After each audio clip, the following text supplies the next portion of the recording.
There's gotta be a way to rotate these tracks. Maybe there's a control panel nearby.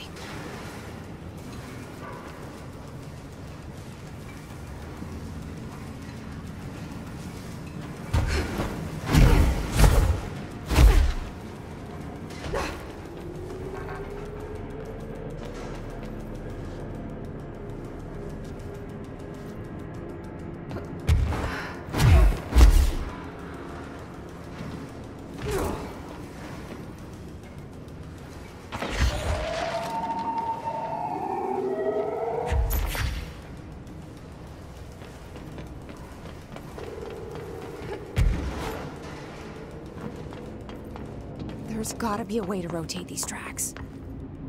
Maybe there's a control panel nearby.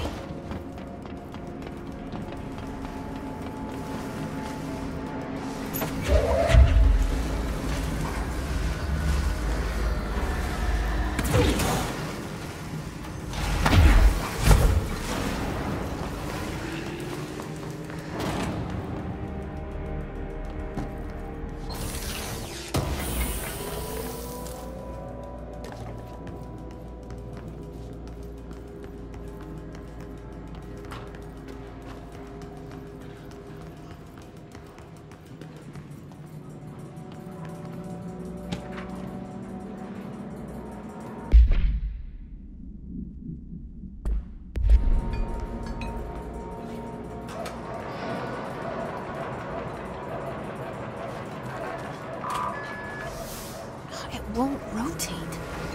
Something's blocking it.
listening to America Overnight.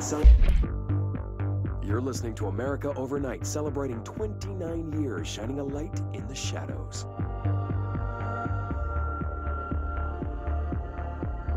Thank you for staying with us. Here's our first caller. Hi. What I'm about to tell you, if they found out, I don't know what would happen. If who found out, brother? The men in the suits.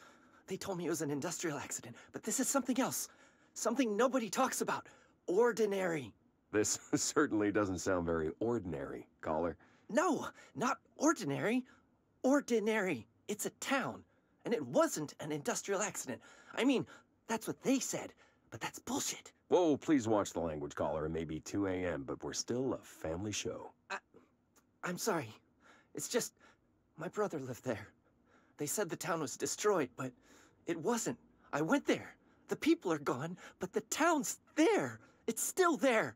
So the population of an entire town disappears, yet the town remains. Tell me, was the phrase, "there is no salvation," written anywhere? I'm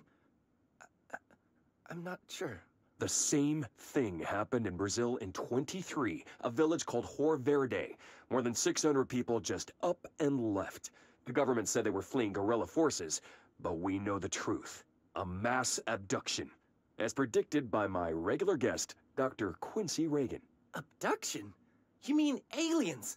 That's bullshit! I know they're lying! Now, I warned you about the language, caller. I'm afraid we're gonna have to cut you off. And good timing, too. It's time for a short break. Hang in there. America Overnight will be right back.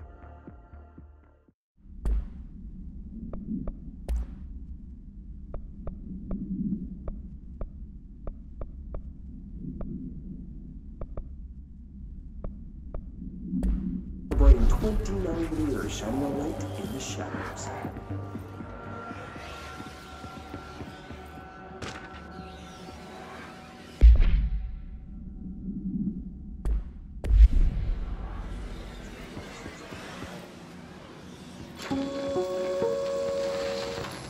There is a curious correlation with the yet unknowable forces intruding upon our world, in the form of altered world events.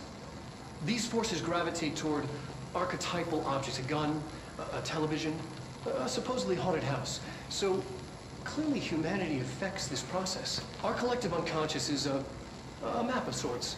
We hold the key, but we don't know how to use it. We create these archetypes through everyday life, popular culture, urban legends, but we are observing and influencing a complicated system in action. We can change the likelihood of something being a receptacle for these forces just by thinking about it. But we haven't found a method to control the outcome. And yet, there's something unique in us, in our dreams, in the conceptual reality with power, with our minds. What's the cause and what's the effect? Are we the starting point or just a necessary evil in this? A byproduct, a reflection, a projection? We'll struggle to find the answers to these hard questions. Or die trying.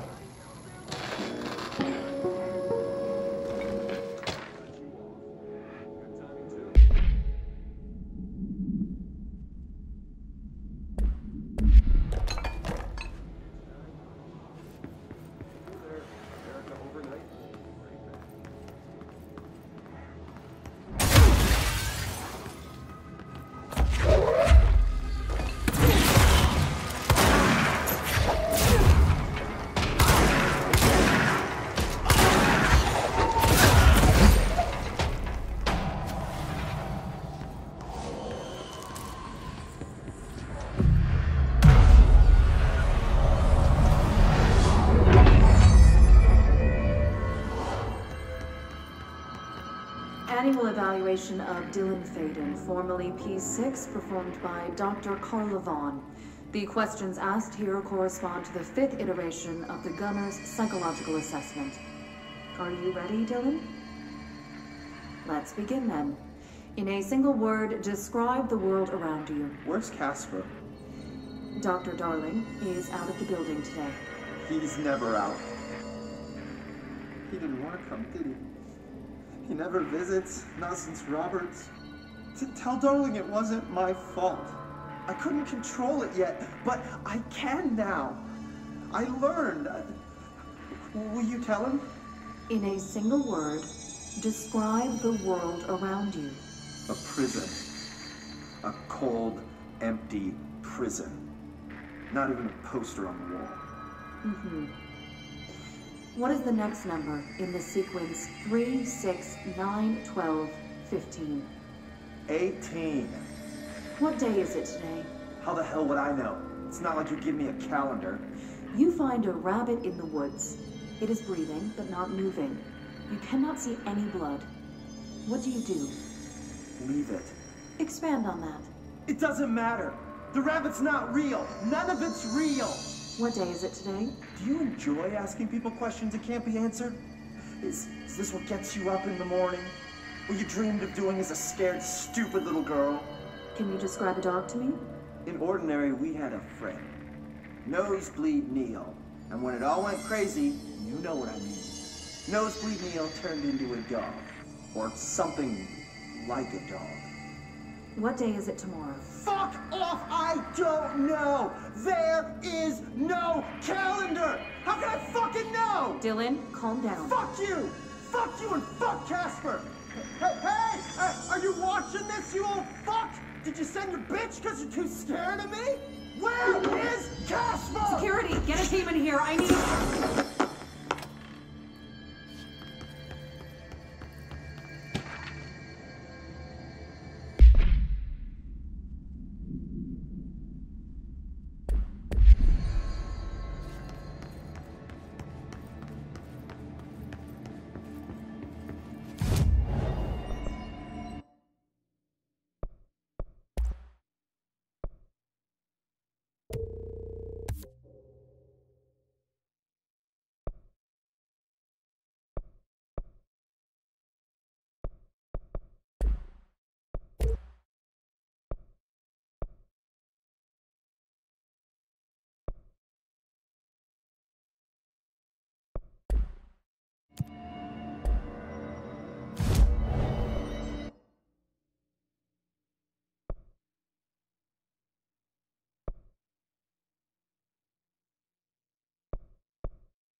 See what they have on Ordinary.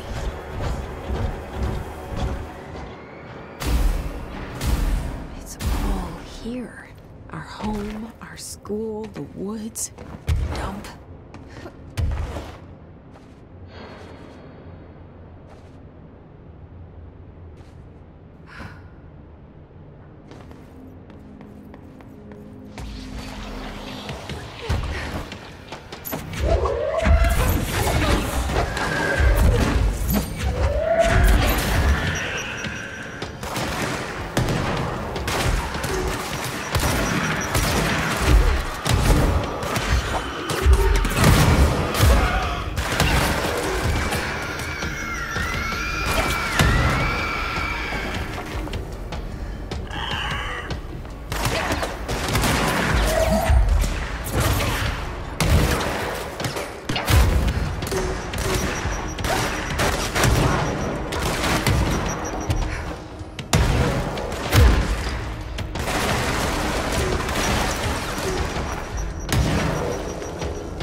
the slide projector in the dump outside town. Did they recreate that too? Is that where they keep it?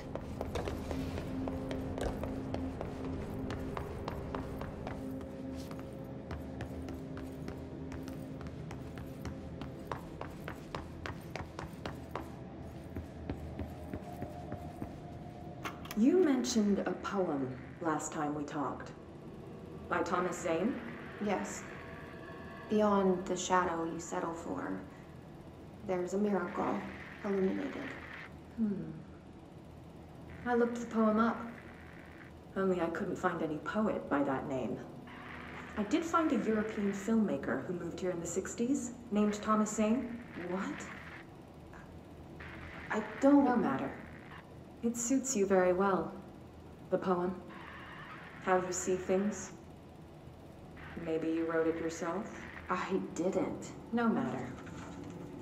You've said a few times that you feel like there's a piece of you missing. Can we talk about that? Okay. Yeah, it's this... I feel an emptiness, a yearning for something that I think I lost. It's natural for you to feel that way. Your brother and your parents are dead. No! No. Dylan's not dead. And that's not even it. You're referring to the imaginary friend from your childhood? Polaris. She's come back. After a long time, she's calling me. In a dream I saw, she showed me things. Jesse. It felt more real than anything. As real as what happened in Ordinary. The industrial accident in your hometown? That you believe Polaris caused? No, it wasn't an accident. There was no industrial accident, and Polaris didn't cause it. She saved me and Dylan. Jesse... No! It was a cover-up. The government knows about it. There were agents there. Agents from... I don't know exactly. They took Dylan. I'll find them. I won't stop looking. Polaris wants me to go to New York. There's a building there. I have to leave soon. I have to be there at a very specific time. Something hugely important is going to happen. Jesse, you know we can't let you go until you're well. And that begins by understanding what's real and what's imagined.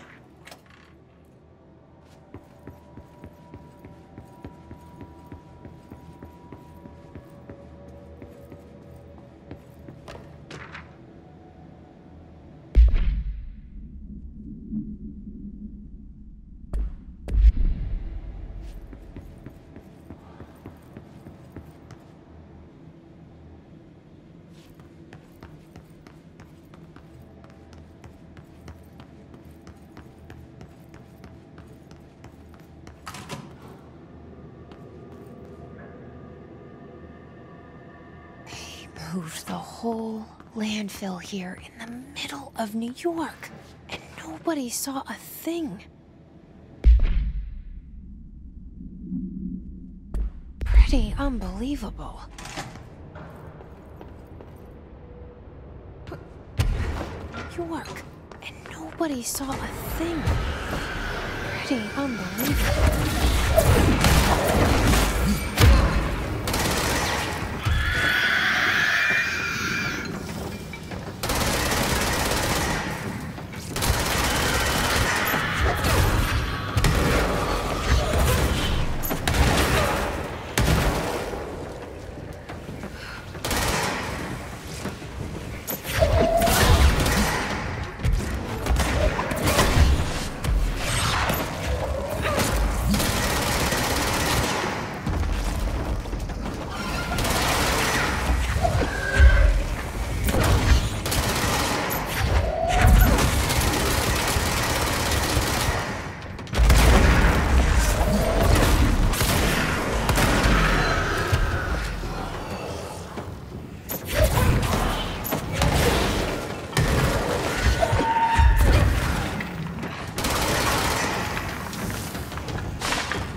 We should check that lab.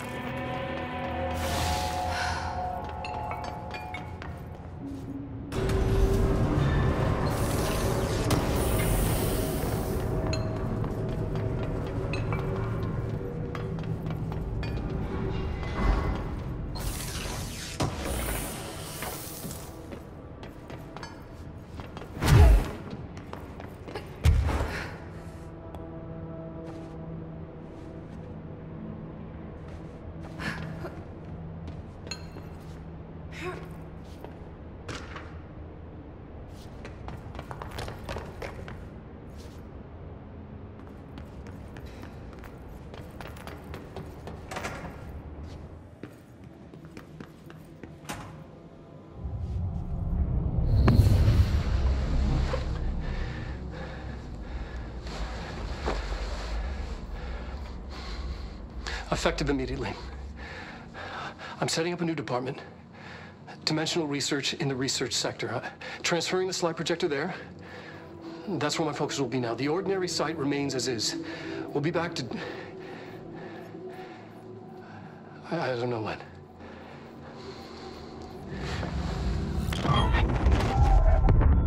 Darling took the projector to the research sector. He dedicated a whole area to it, so he knew it was important. Dimensional research. That's where we go next.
your eyes open.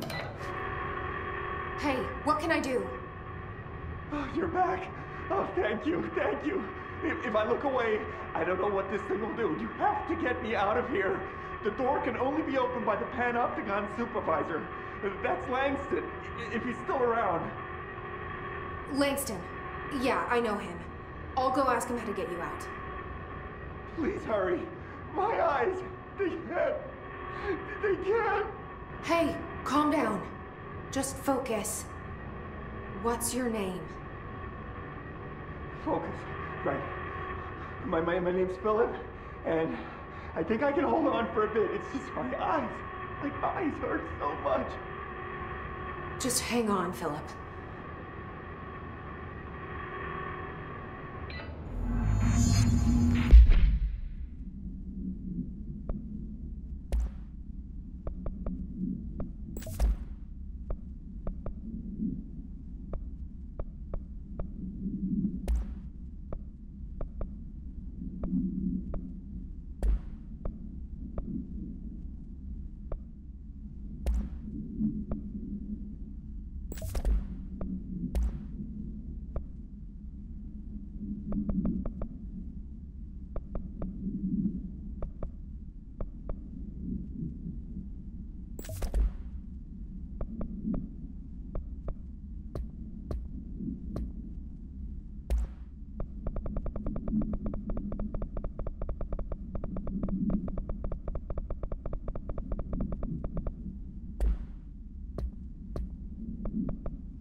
Cell breaches.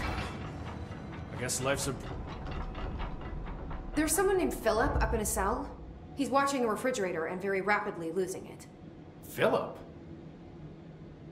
Oh shit, I forgot about fridge duty. He's been in there for over a day, I totally forgot. You forgot about him? There's a lot going on. The hiss, the Benikoff TV. Considering the number of things I'm juggling, ma'am, I think it's... Listen, it's fine. We just need to get him out of there. He said you'd be able to open the cell door? Yeah, I can unlock it on my terminal. There. Done. Door open. But Philip can't just leave. The fridge is behaving erratically. Ocular contact is the only thing that seems to placate it. If we don't have someone in there watching it 24/7, people will die. I'll figure something out. I'm pretty good with these things. Being pretty good with altered items isn't standard bureau procedure, ma'am. He doesn't know us very well. Do you often see people with abilities like mine? We have some paranaturally inclined agents at the bureau. Nothing as impressive as you, though. Of course, we did have your brother here. He got a special cell up top. Darling put his own people in charge. Like I couldn't be trusted. I couldn't even get into the room. In my own Panopticon. Ah, I tell you, the way that Darling runs things, there ought to be an investigation. Anyway, what were we talking about? Don't worry about it.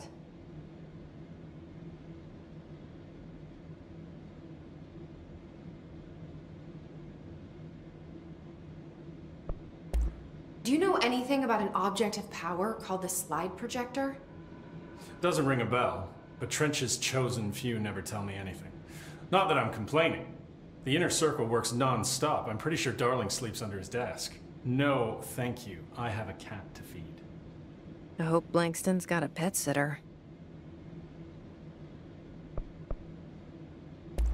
Have you ever seen an AWE?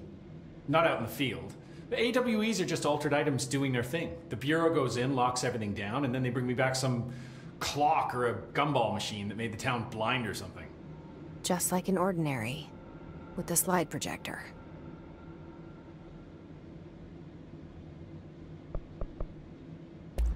What do you think of Marshall? Marshall's nice enough. A little too special ops for me. Solves everything with a bullet. Respect and ritual will placate altered items better than any gun. How's that? Some people believe altered items are conduits to extra-dimensional forces which require ritualistic worship to be appeased. It's just a theory I heard. I don't know much about it. I feel like he's a few minutes away from a rant about elder gods and blood rites. I'll see you later, Langston.